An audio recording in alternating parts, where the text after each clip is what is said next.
The whole administration is fraudulent.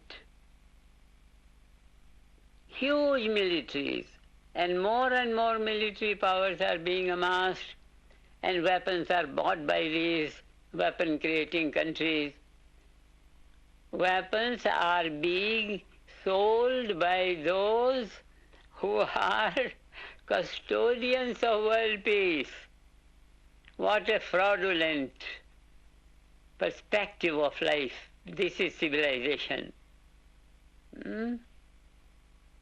Destructive missiles are manufactured and sold by those who are the members of the Security Council of the world. Shame to those people. Do they deserve to exist on earth?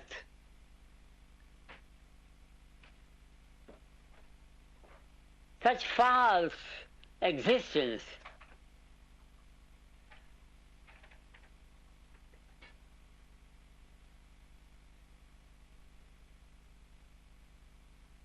Dr. Hagelin, please tell the world press today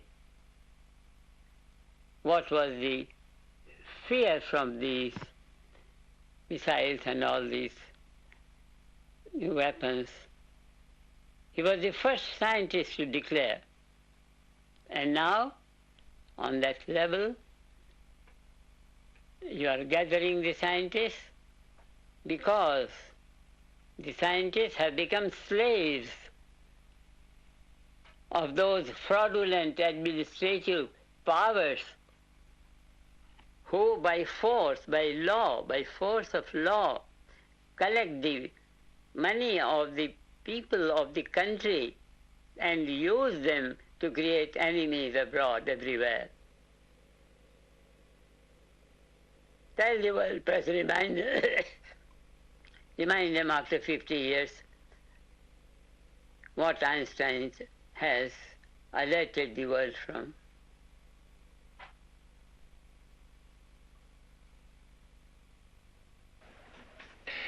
Yes, thank you very much, Maharishi.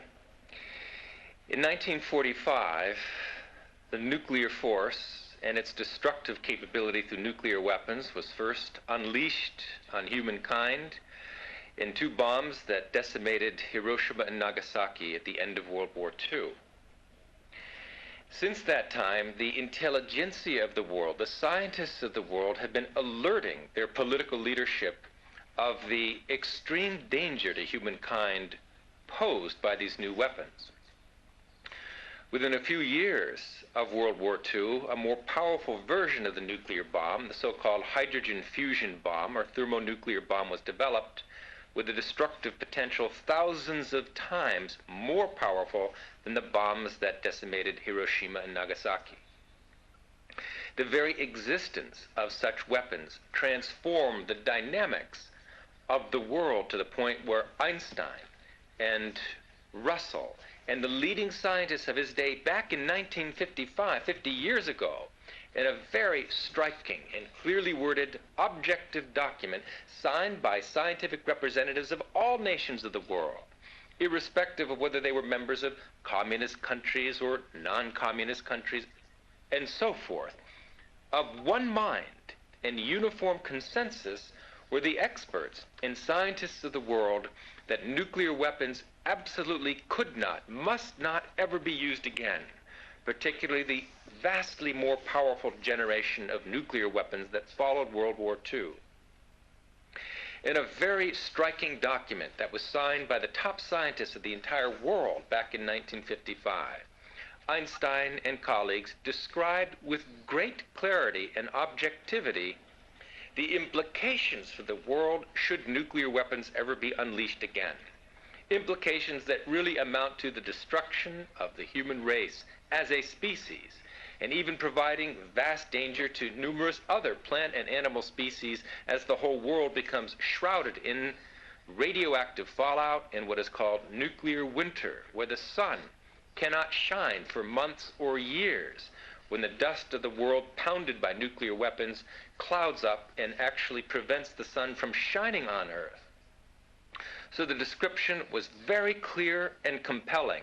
Anyone with the slightest intelligence reading this highly publicized document could not fail to agree that such weapons must never be used, and indeed the resolution by Einstein and colleagues called for an end to war itself, realizing that in the presence of the widespread proliferation of such horrific weapons, that any global war would inevitably escalate until such weapons were used, and with it, the potential end of our species. And every few years since that, the scientists of the world have again united globally to remind the political leaders of their time of the folly of war and the absolutely devastating potential, the threat to humankind posed by these weapons. And yet politicians have failed to adhere to the advice of the experts, possibly because they don't have such developed minds, and it is difficult for a simple mind to even conceive of the true destructive power of these weapons, which can pulverize essentially the entire landmass of the earth. And the other reason that these weapons have continued to be deployed and more nations have developed such weapons has really been due to the lack of a true defensive technology. There is no defense against these weapons of mass destruction. And as a result of that technological fact, a fact that has been finally rendered obsolete by Maharishi's Vedic approach to defense, his preventive approach to defense, which I'll return to in a moment, but because there is no conventional defense against such weapons of mass destruction, nations have had to rely upon what is called the retaliation, threat of retaliation to these weapons. The fact that if you bomb me, I will destroy you in turn.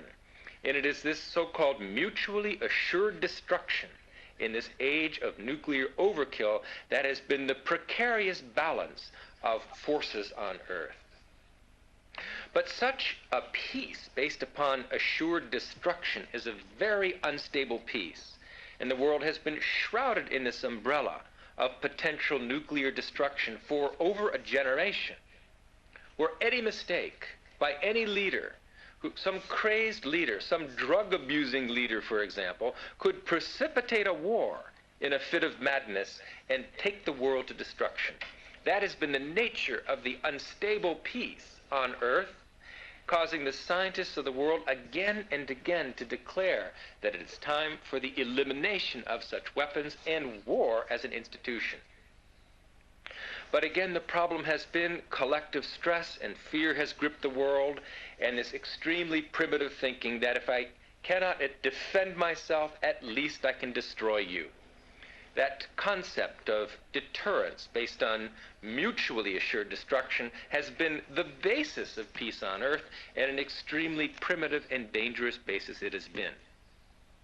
Now what has happened is that with the spread of, for example, terrorism and suicide terrorists who have no compunction against giving their own lives for the destruction of others, clearly this concept of retaliation is irrelevant.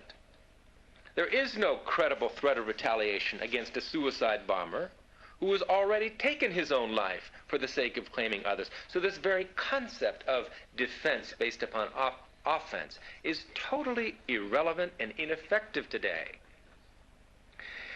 Fortunately, Maharishi is bringing to the world now, on the basis of a still more advanced discovery, a more mature level of scientific knowledge, the knowledge of unity beneath life's diversity, the discovery of the unified field, infinitely more powerful and fundamental even than the nuclear force. Maharishi is bringing to the world, to every nation, a true technology of defense. Not defense based upon offense, not threat of retaliation, but a technology of defense that will absolutely disable any country from rising against one's country. That will neutralize any potential adversary and thereby prevent any initial destructive act. This technology of defense, based upon the most fundamental level of natural law, the most advanced scientific discovering of natural law, the constitution of the universe, and its complete knowledge from the Vedic science of India, and its practical application through the Vedic technologies of Maharishi. This most advanced scientific knowledge provides true defense, for the first time in many years, defense even against weapons of mass destruction.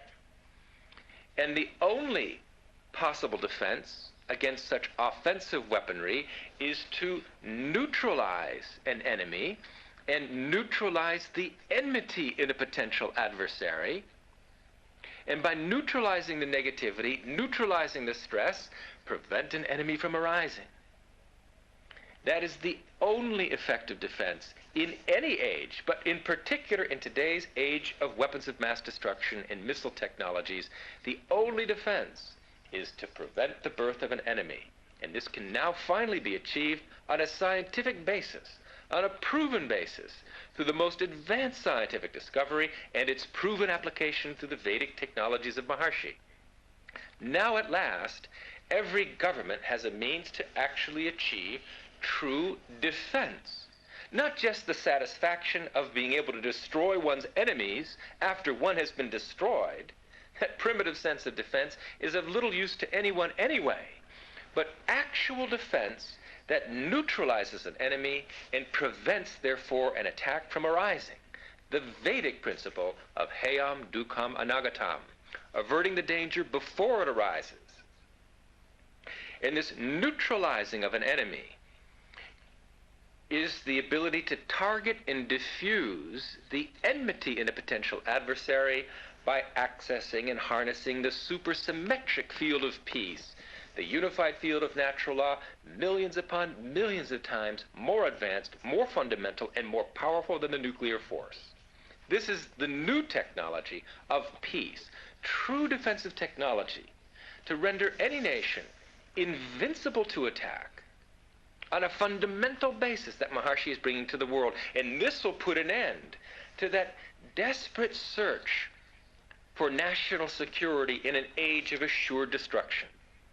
On a profound level, not by threatening retaliation, which at best provides an unstable peace, but on the basis of preventing the use of such weapons in the first place, by preventing enemies in the world. And this is exactly what has been demonstrated in these last few weeks in India, the land of the Veda, where Maharishi has organized and is continuing to organize larger and larger groups of coherence-creating experts, practicing yogic flying and enlivening the unified field, creating more and more coherence and indomitable strength of internal coherence in India.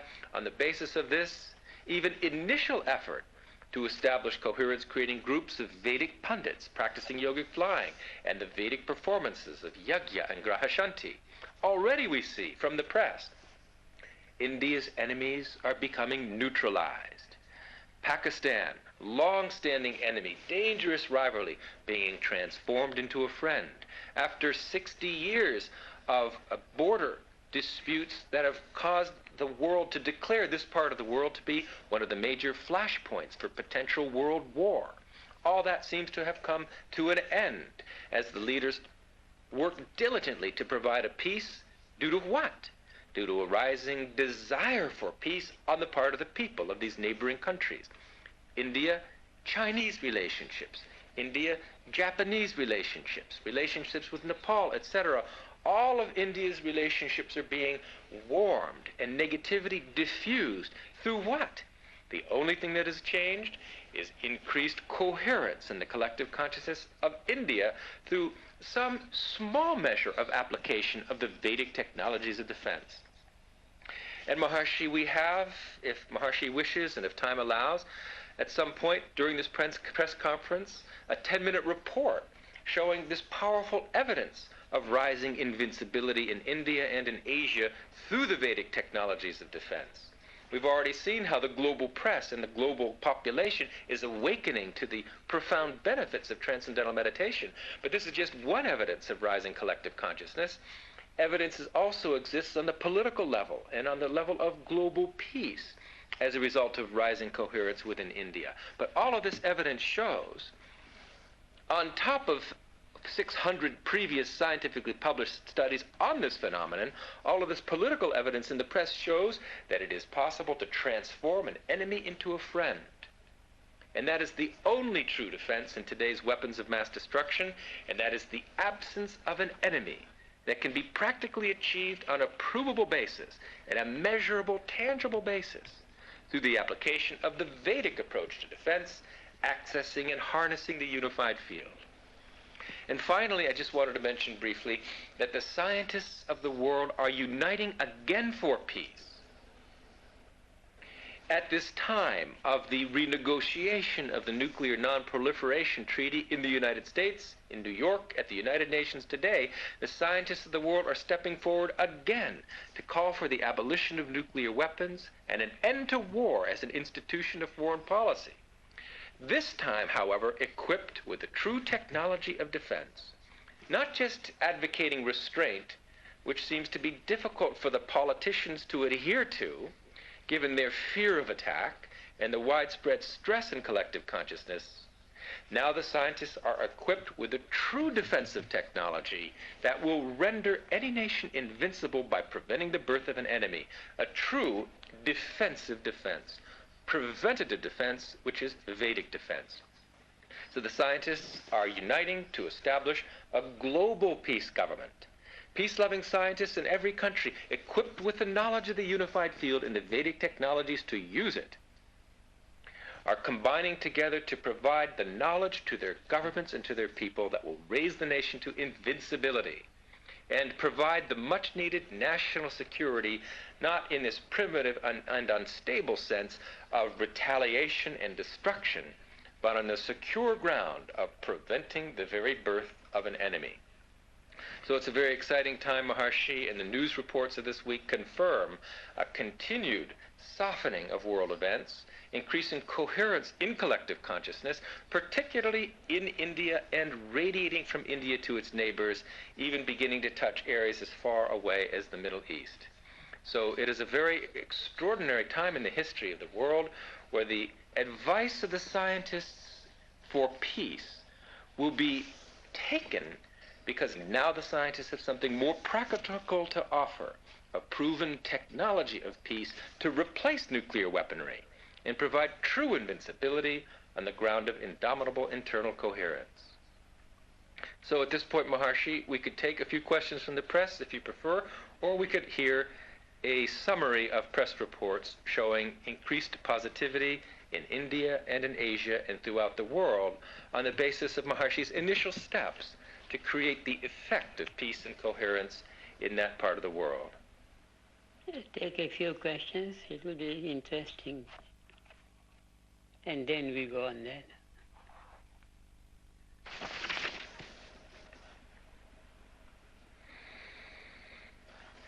The first question, Maharishi, has to do with empowering the scientists of the world. Since the advent, as we've seen, of the atomic bomb in the 1940s, many, if not most, of the world's most prominent scientists have warned governments about the unimaginable destruction that would come from a war with nuclear weapons. And yet the advice of these scientists has fallen on deaf ears in government. For all their knowledge and expertise, these scientists are basically powerless. Last week, Maharishi announced that he would train the world's top scientists in a new science and technology that could prevent war and create peace. My question is a basic one. What will Maharishi teach these scientists that will empower them to stop governments from pursuing the destructive path, and that will empower them to create a peaceful world? Science of consciousness, which is more basic to the physical sciences. All the knowledge of the physical sciences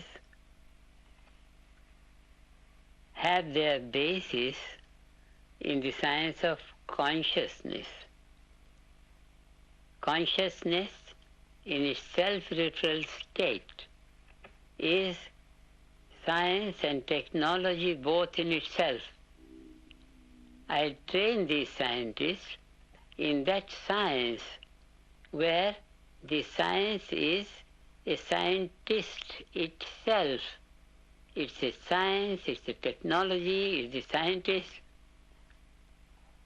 it's the observer, it's the process of observation, it's the process of behavior and action, that one unified wholeness which the physical sciences have glimpsed.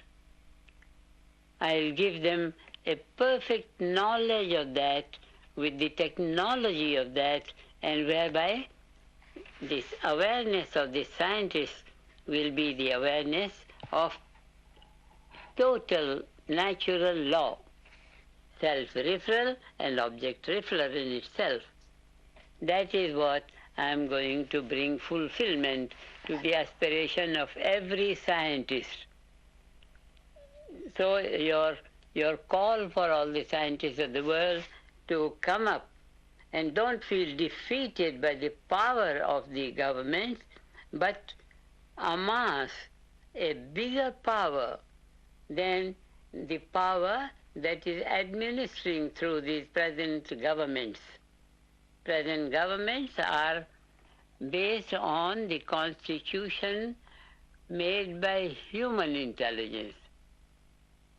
And I give them the knowledge of the constitution of the universe, the divine intelligence, the will of God.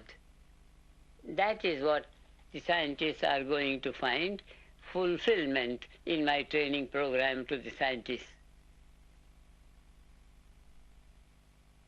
You can expand what I have said, you can explain in your words, they will understand your expressions better.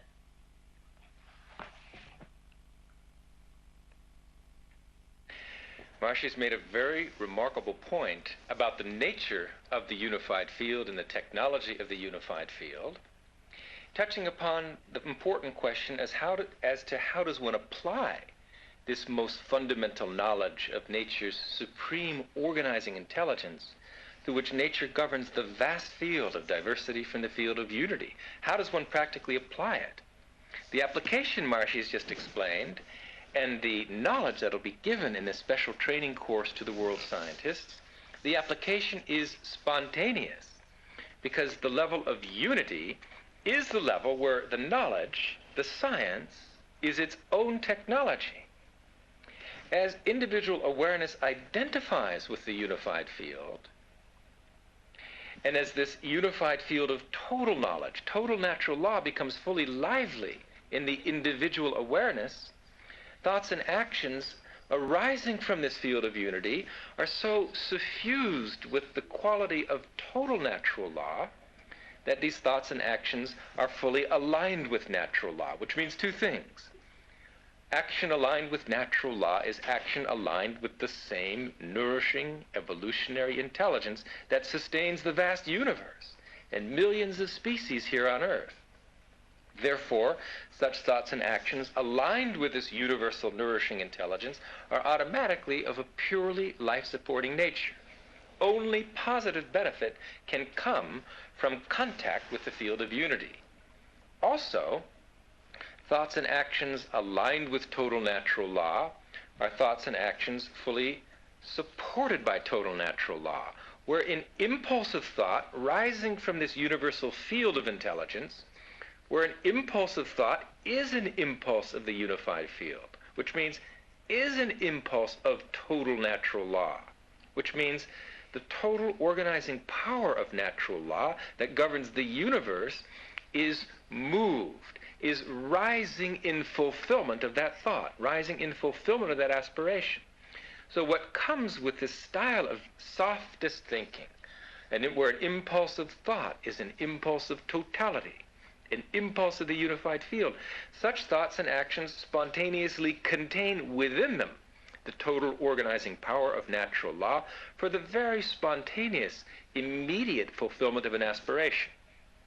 That means being the unified field, experiencing total natural law, is the ability to use that field and to engage total natural law, which increasingly means the growing ability to accomplish anything, which is truly the fruit of all knowledge. The purpose of learning is the ability to apply natural law effectively for freedom from mistakes, and for the accomplishment of the desire, for the fulfillment of the aspiration. This is spontaneous when thought and action is fully suffused by total natural law. And this is what Maharishi means when he says, the application of the knowledge of totality, the technology of the knowledge of totality is built into the knowledge of totality itself. Consciousness identifying with that moves that with every impulse of thought.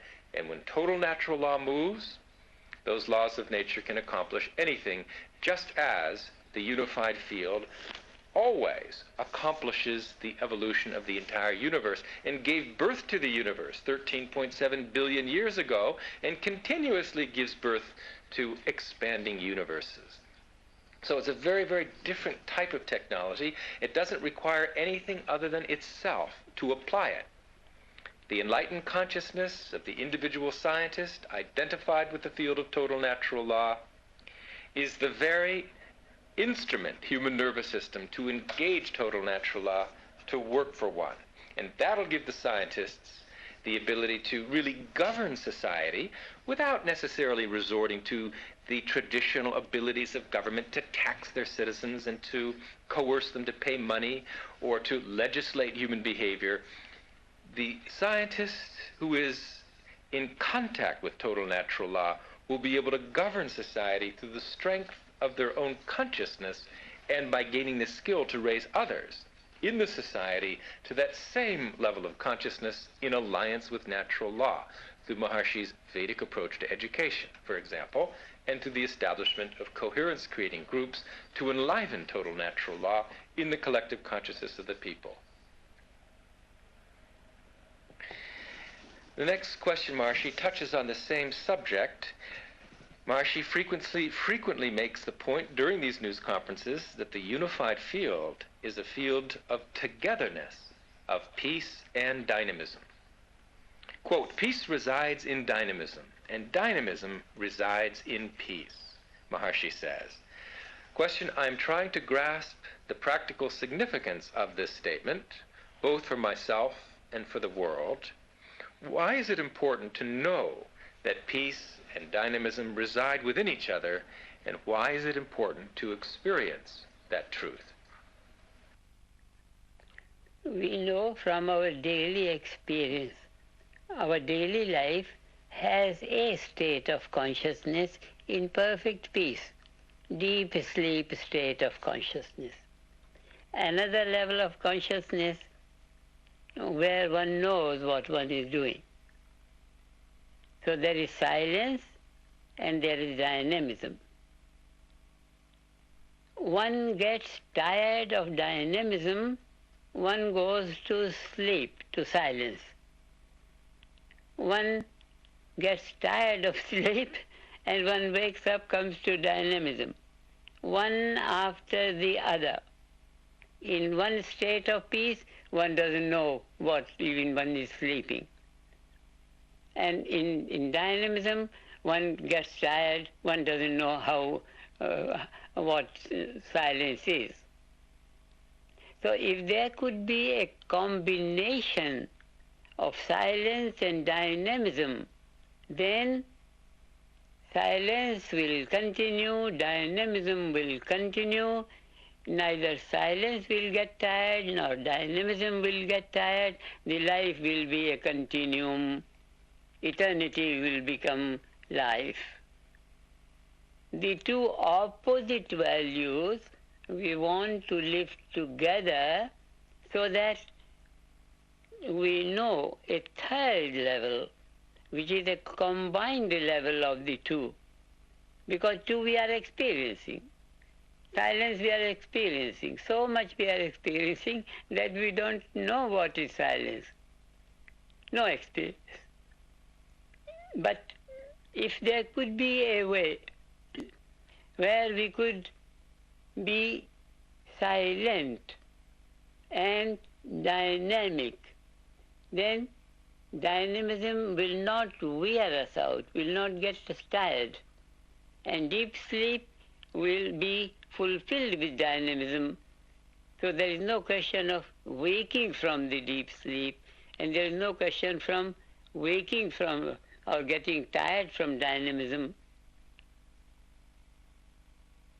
when we have both, unified field means unified field. Unified. And what unified?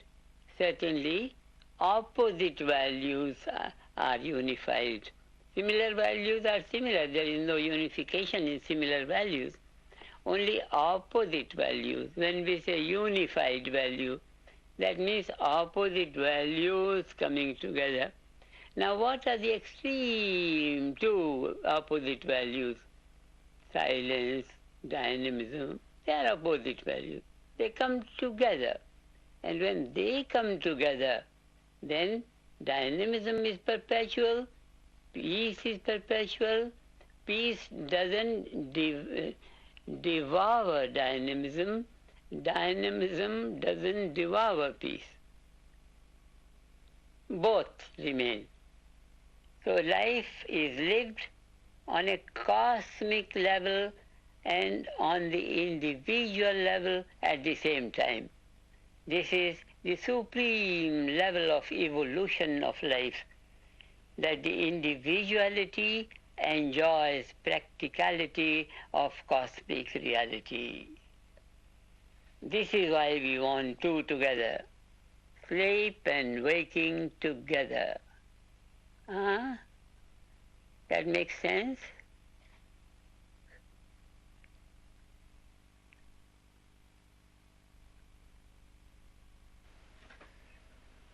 Yes, Maharishi, that makes beautiful sense. Thank you very much. Maharishi, this next question has come in quite a lot from some of our Indian journalists, and it has to do with what Maharishi described recently as Sanatana Dharma.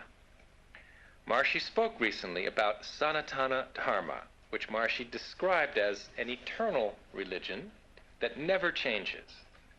It doesn't depend upon an individual religious leader, but rather it depends upon the underlying reality of life. My questions are, what are the particular teachings of this eternal religion? And what is the relationship between this eternal religion and the more temporal religions of Buddhism, Hinduism, Christianity, Judaism, Islam? Can a person be a follower of Sanatana Dharma and also be a Buddhist or a Christian? Christianity is what? 2,000 years. Islam is what? 1,500 years. Buddhism is what? About 3,000 years.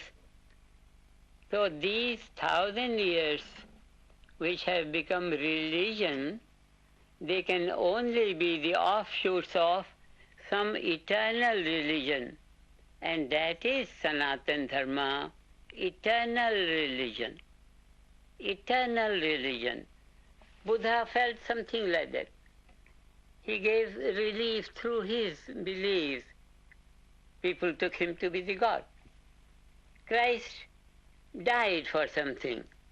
So people thought, yes, he is dying for religion.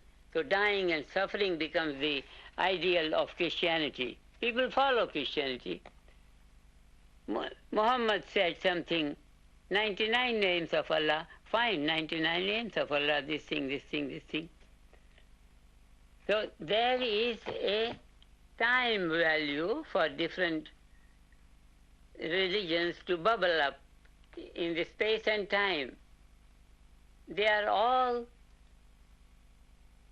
on the human level of realization of the eternal religion, dharma, Veda. Vedo, Akhido, Dharma Moolam. Veda is the root of all dharma. Some dharma of 10 years or 20 years or 1,000 years or million years or billion years. But all these billion years, these, we may take to be the rays of the same sun, eternal sun of life. Totality of natural law, that's all, totality of natural law. It's called Brahm. These different names, doesn't matter. What matters is how much of the totality they project. How much of totality they project. Sanatana Dharma is Veda and Vedanta. Whole range of Veda, and where the Veda ends. The Veda ends in the unmanifest. The whole expression of the unmanifest and the unmanifest itself, that is Sanatana Dharma.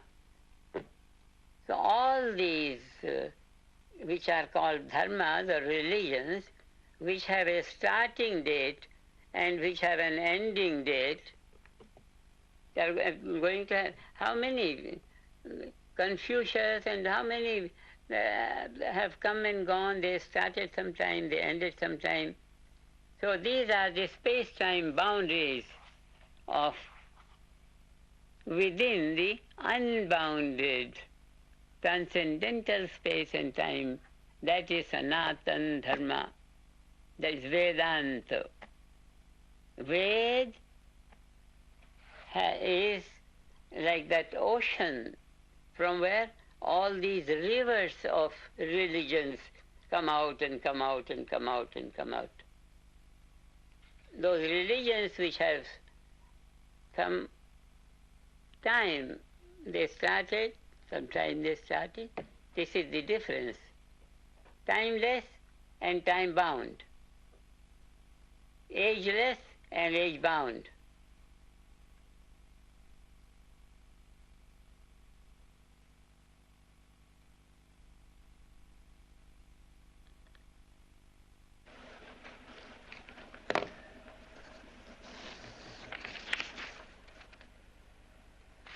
Thank you very much, Maharishi.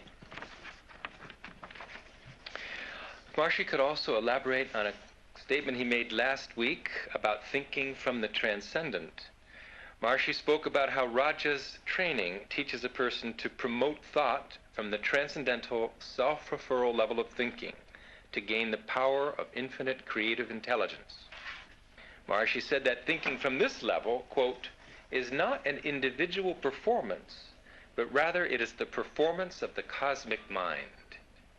My question is, does the individual still have his own thoughts, his own desires, when his mind is on the level of the transcendent? Or is his mind a vehicle, an open vessel for cosmic intentions? The individual mind in that state is cosmic mind. It will be clear with an example. A wave of the ocean, sinking in the wave, sinking in the ocean, sinking in the ocean. Now it becomes an ocean. From the same quiet level of the ocean, another wave comes up. How a wave comes up? It comes up as the expression of some memory of the past. some memory. The ocean is the collectedness of innumerable waves. Here, there, everywhere, on the ocean, on the shore, in the middle, in the here and there. Everywhere, millions of waves. That means millions of memories of the wave. With that memory, a wave will come up in the middle of the water. Or with that memory, a wave will come up at the end of the shore, a wave, something like that. It will have its own limitation. It has its own limitation. So we put all these waves as arising from their own memories contained within the nature of one grand memory of the ocean. One grand memory of the ocean. Now, apply this analogy to the reality of the situation. The ocean of unmanifest consciousness. the ocean of unmanifest consciousness, the ocean of transcendental consciousness, the ocean of silent level of consciousness, the ocean of self-referral level of consciousness, self-referral level of consciousness. This ocean of self-referral consciousness is a composite of innumerable waves settled in themselves. And when a wave rises, how does it rise? It rises by its own nature, which is the nature of a specific memory, which gives rise to a specific intelligence and strength of a wave, like that, like that. So we take the unified field to be a field of all the innumerable memories, and these memories have a dimensional thing, space-time dimension belongs to that. That's why it is said that all these waves arise, with these waves arise, as they have been rising before the ocean became a silent field.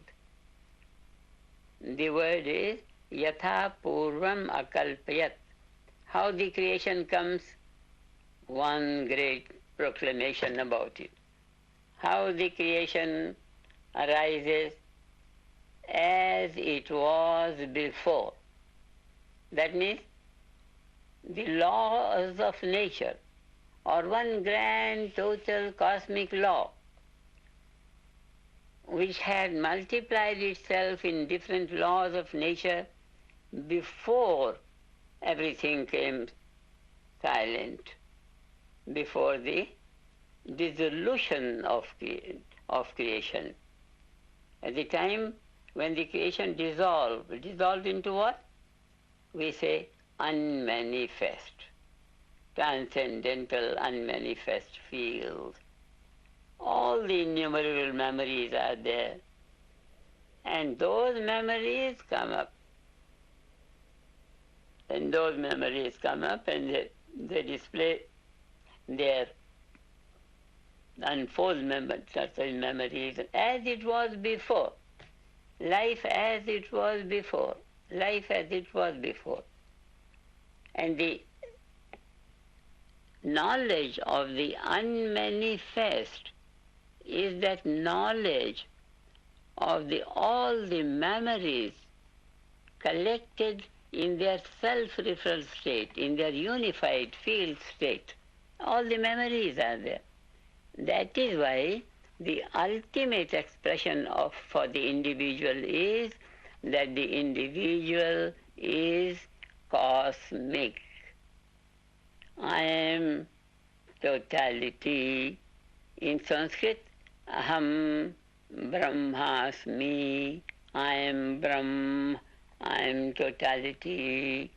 Thou art Brahm. Thou art totality. This is totality. This is Brahm. That is totality. That is Brahm. Everything is Brahm. Everything is Brahm. I am Brahm. I am everything. This is the ultimate realization, that is cosmic realization in the individual structure, in the individual state. It's a state of enlightenment is so fulfilling for everyone because of this, that one wakes up in one's own total dignity, that nothing unknown remains in the field of knowledge, and nothing doable remains in the field of doing or action. Everything is done, finished. Everything is known, everything is done. One is a lump of fulfillment, that's all, an expression of fulfillment, whatever.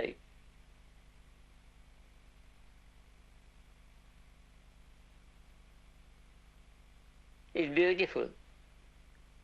And when this came out as a research project from Rajaramji, then I thought, yes, scientific age now has the competence to declare materialization of the most abstract philosophical concept that has been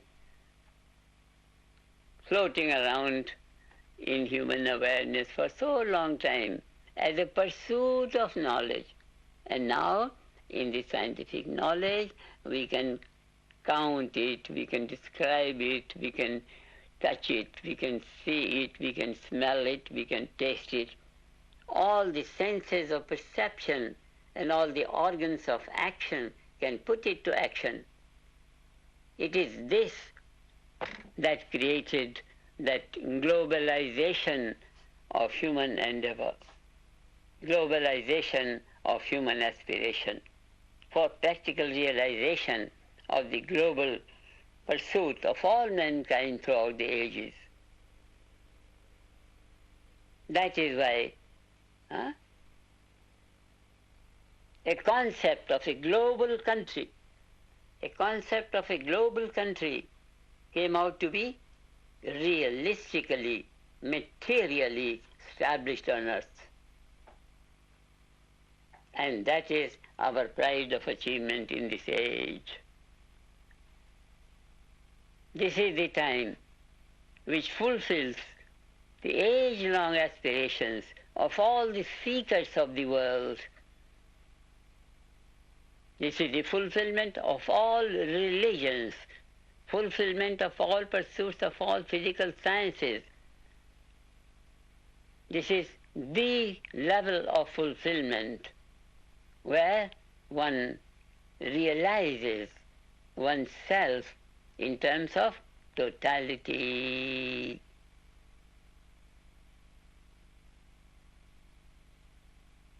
Great time of realization of human existence, supreme level of realization of human existence.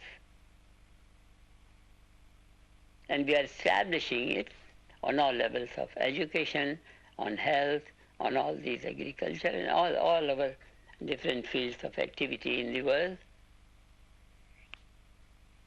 And the effect is going to be practically total value through any field of activity or through any field of knowledge, totality of knowledge, through any field of knowledge, totality of action, through any field of dynamism.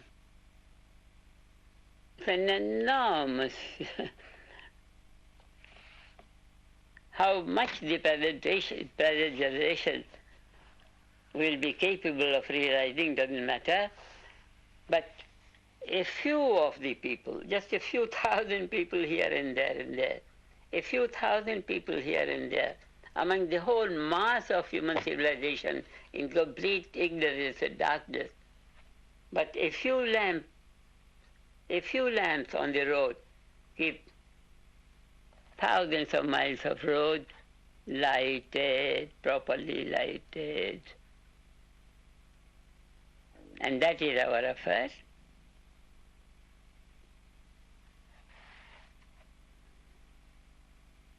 Time for us to create the effect. We have been speaking for 50 years, and now is the time to produce the effect, to produce the effect, to produce the effect.